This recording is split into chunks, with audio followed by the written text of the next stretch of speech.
भारतीय संगीत विश्वाला अमूल्य ठेवा देणाऱ्या ज्येष्ठ गायिका आशा भोसले यांचे 92व्या वर्षी आजारपणामुळे निधन झाले। ज्येष्ठ पार्श्वगायिका आशा भोसले यांची प्रकृती ठीक नसल्याने त्यांना शनिवारी मुंबईतील बीच कँडी रुग्णालयात दाखल करण्यात आले होते। त्यांच्यावर रुग्णालयात उपचार सुरू होते। या उपचारांना साथ न दिल्याने रविवारी त्यांच्या निधनाची बातमी समोर आली आहे। आशा भोसले या भारतीय संगीत सृष्टीतील सर्वात दिग्गज पार्श्वगायिका होत्या।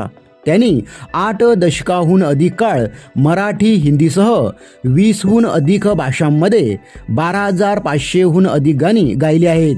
त्यांना पद्मविभूषण, दादासाहेब फाळके आणि महाराष्ट्र भूषण पुरस्कारांनी सन्मानित करण्यात आले होते। त्यांनी 12,000हून अधिक गाणी गायली असून त्यांचा समावेश गिनीज बुक ऑफ वर्ल्ड रेकॉर्डमध्ये झाला आहे। त्यांची मराठीतील गाणी गोमू संगतीनं, दिस जातील दिस येतील, रुपेरी वाळूत माडाच्या बनात आणि धुंदी कळ्यांना यासारखी त्यांनी गायलेली अनेक गाणी आजही रसिकांच्या पसंतीस उतरतात। आशा भोसले यांच्या निधनाची बातमी समजल्यानंतर सामाजिक, राजकीय व संगीत, चित्रपट क्षेत्रातील अनेक मान्यवरांनी त्यांना श्रद्धांजली वाहिली असून मराठी व हिंदी चित्रपट सृष्टीचे मोठे नुकसान झाले असल्याच्या भावना अनेक दिग्गज नेत्यांनी व्यक्त केल्या आहेत।